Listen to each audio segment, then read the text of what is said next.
I'm Dr. Michael Haley, and today we're going to talk about fermentation. One thing people frequently call and ask about, they say, Dr. Haley, I left my aloe in the refrigerator for 2 weeks. Did it go bad?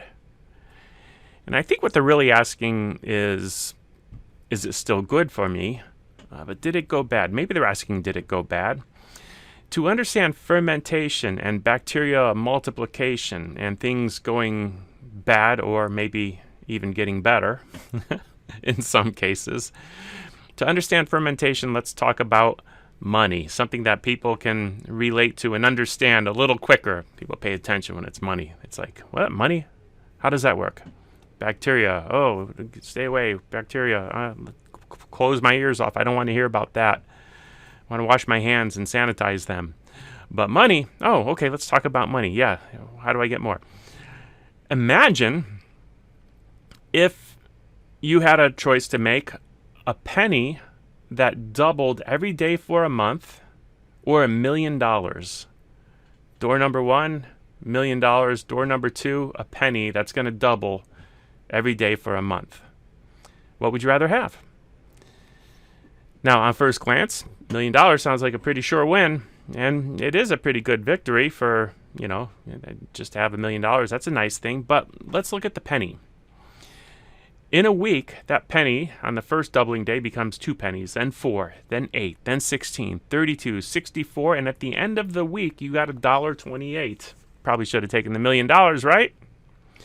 But week 2 comes and you have $2.56, and that goes to $5.12 and $10.24, 20 and 48 cents. By the end of week 2, you got $163.84. Now we're talking, right? No, I'd still rather have the $1 million. Week 3, the first day it doubles on week 3, you have $327.68. And by the end of week 3, $20,971.52. Do I have your attention now? Not even $100,000 yet. I want millions. Week 4, the first day of doubling, $41,943.04. And by the end of week 4, $2,684,354.56. So even on a short month, February, 28 days, better to take the penny that doubles every day for a month. If it's a leap year, you have over $5 million. And a month like April, 30 days, over $10 million. A month like January, over $20 million, doubling a penny that doubles every day for a whole month. So should have taken the penny that doubles every day. Now, the reason we're having this discussion is because it's a lot like fermentation or bacteria growing in food. Now, bacteria is going to double more frequently. I'm pretty sure of that, depending on the environment. Bacteria don't double every day in a warm environment in good, clean, healthy food. Maybe every 20 minutes. But let's say it was every day. At the end of the week, you only have a small handful of bacteria, right? Probiotics, capsules, we measure those in the billions of probiotics. So when you're, taking probiotics to nourish your gut flora back to good health, billions are consumed. So things that ferment and bacteria grow in them, they're doubling more frequently, sure. Not as fast when it's in the refrigerator. Maybe instead of doubling every 20 minutes, maybe it's every several hours that the bacteria double. They multiply in food, but much slower. And even in freezing temperatures, some bacteria will continue to double, but even slower than the refrigerator, of course. But things still get old and expire even when in the freezer. That's why, some recommendations for like steak might be up to a year and ground beef maybe 6 months. So depending on what it is and how it's packaged and stored, things like frozen vegetables that have a lot of air, they're going to get a lot of freezer burn in there, might not last as long. So it just depends. Well, when it comes to fermentation, bacteria can actually be a very good and healthful thing. Yeah, we'll get back to the question about the aloe vera and whether or not it went bad. But think about milk that sours or gets old. Nowadays, they pasteurize milk, ultra pasteurize it, and you can buy it and consume it a month after it was taken out of the cow and processed and pasteurized. But if that milk were to sour, I don't know if you've ever poured milk and clumps have come out. Those clumps are almost like clumps of accidental cheese. What do I mean by cheese? Well, the way cheese is made, milk, dairy, is infused with bacteria and yeast and things that will first sour and then maybe enzymes added to curdle it, and then those curdles pressed together and shaped and separated from the whey, the liquid whey, which is very much a live probiotic beverage, could be healthful for your gut flora. And then, as it's shaped and dried, if it's dried and aged beyond a certain point, I guess eventually all the bacteria may die off, especially if it's dried to where all the, when you take the hydration out, you're actually removing the life from the microorganisms. But cheese, especially young cheese, is a very much a live cultured food. And in the same way, we culture milk to make yogurt and kefir. So these are things that were intentionally infused with bacteria to sour them, to change them, to turn them into live, living foods. It's interesting because, many, many years ago, they would keep a lump of the dough aside because they found a good culture of yeast that came from the air. If you start bread from scratch and you don't start with a good culture of yeast, you might get a good one from the air, but more likely to get a funky kind of yeast, and your bread might not taste so good. So when you make it from scratch and truly get the yeast from the air and it comes out good, you say, oh, this was a good culture. Let me keep a lump aside so the next time I can start with that same yeast and infuse that life into it to make my bread rise. Microorganisms are very much used in our food. Sometimes they're baked off in bread and killed, and sometimes they're kept alive in the food, in things like yogurt and kefir, and even in some cheeses. In fact, a popular health beverage, kombucha, is sweet tea. It's like iced tea with sugar added, and then they put this SCOBY, SCOBY, which is a symbiotic culture of bacteria and yeast, SCOBY. And those live living organisms culture and slightly ferment the tea, consuming much of the sugars and turning them into live living bacteria and some alcohol output, and that is consumed as a living probiotic beverage. When fresh raw grape juice gets a little old, we call that wine.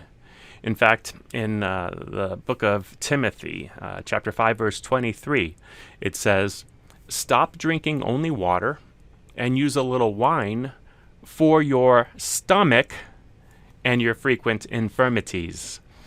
In this fermentation process, we have live living bacteria.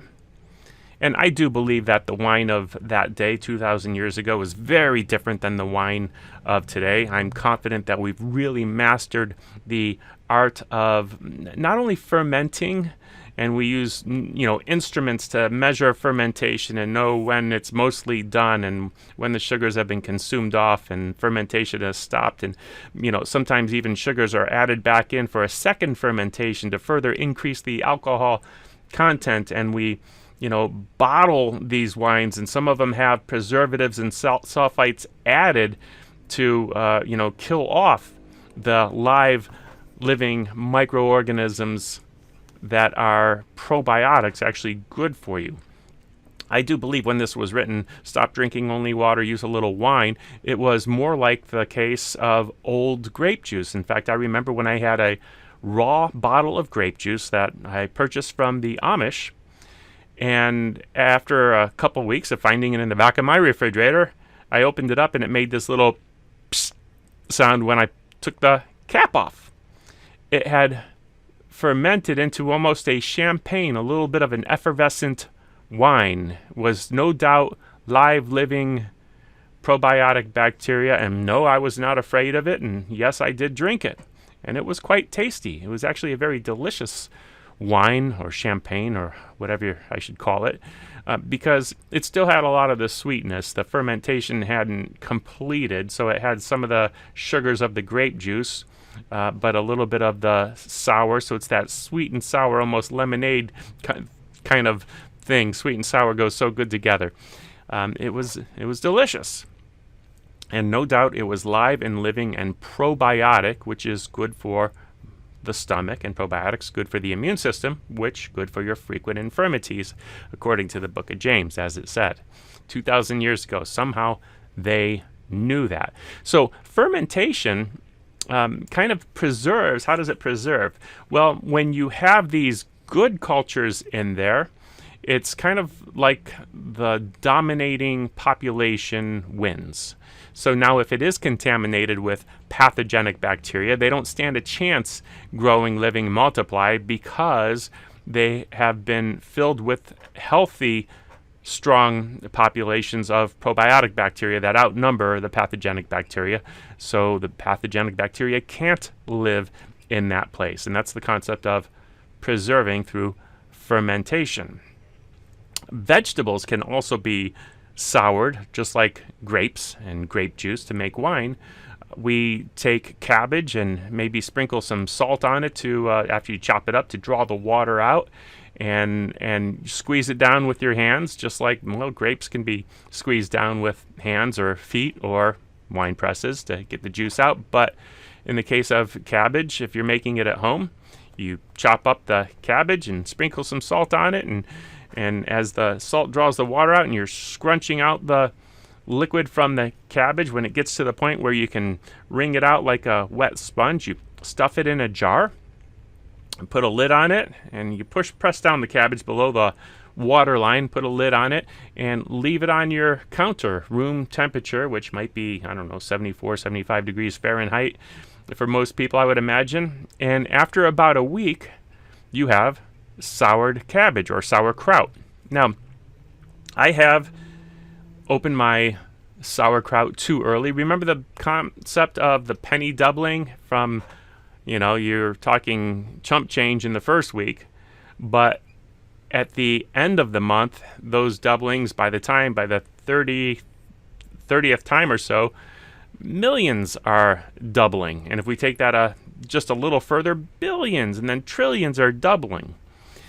That is how it is when making cabbage. If I open my cabbage on day 6, it's going to taste like salty, wet cabbage.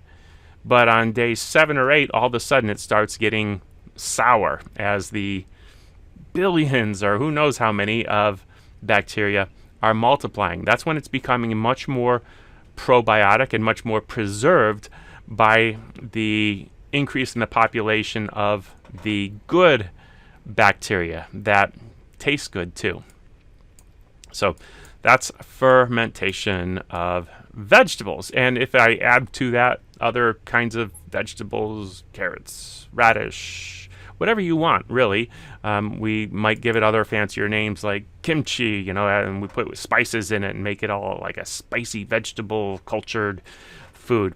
It becomes a superfood. It started out as a simple vegetable, but now as you're fermenting it and making not only bacteria but enzymes and certain acids and things that are going to help digest food and nourish your gut flora, you're turning a simple vegetable into a superfood that still has much of those same nutrients as the vegetable, but all of the probiotic gut healing health foods as well. Not all the same nutrients, because remember, those bacteria had to consume stuff, but guess what?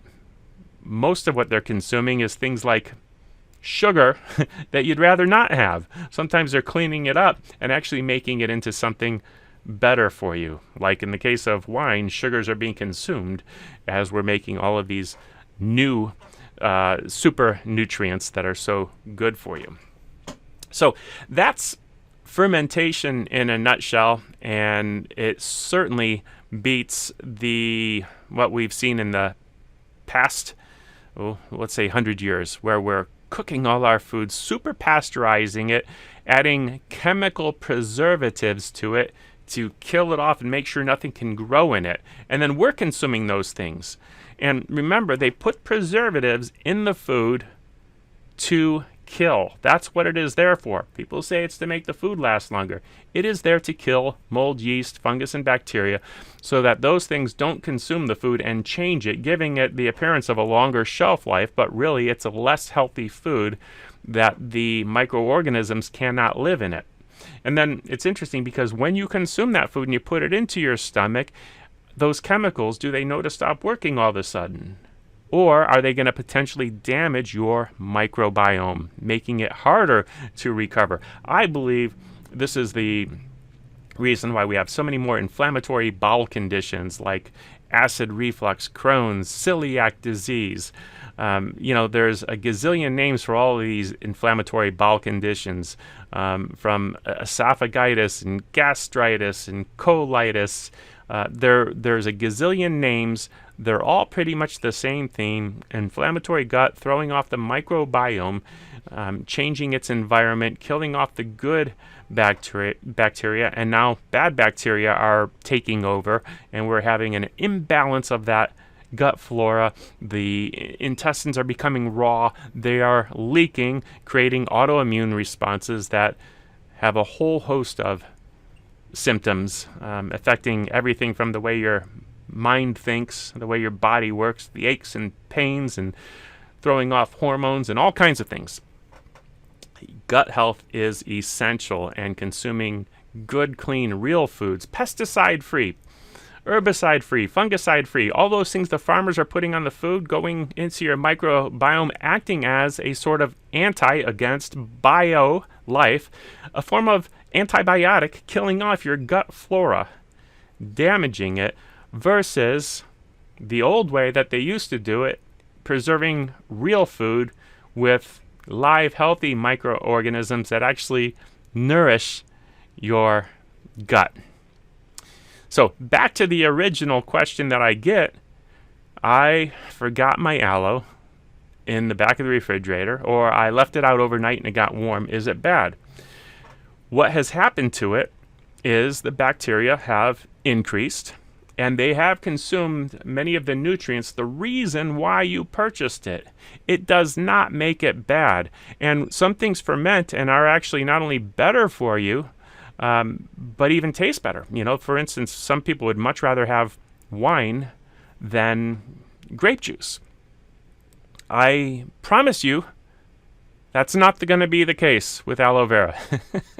Aloe vera doesn't start out tasting good. People don't drink it for the taste, and when it ferments, it sure doesn't taste better. Not only that, the bacteria are consuming the nutrients, the reason why you did get it, for the things like the asamannan and the mucopolysaccharides that are actually helping heal your gut and strengthen your immune system. There are better sources of probiotics than fermented aloe. Now, nutritionally, aloe vera is not bacteriostatic.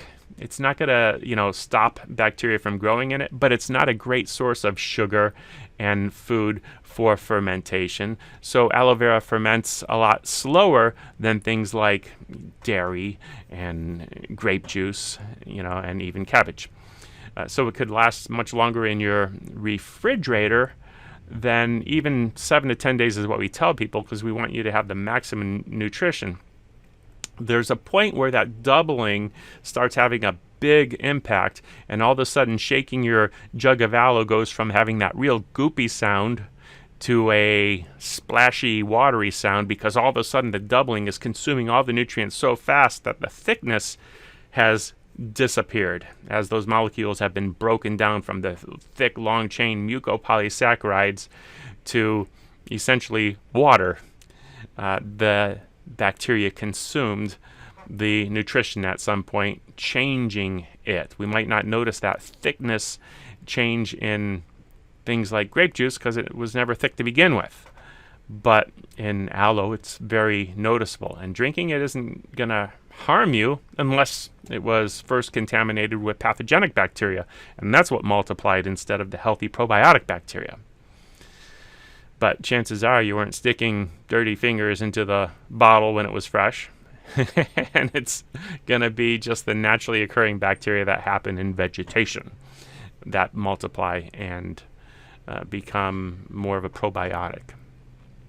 So kind of a long-winded answer, but I hope that answers questions of, are these things going bad? You can make a more educated decision now with old food and decide for yourself whether or not it has been contaminated or is just merely probiotic.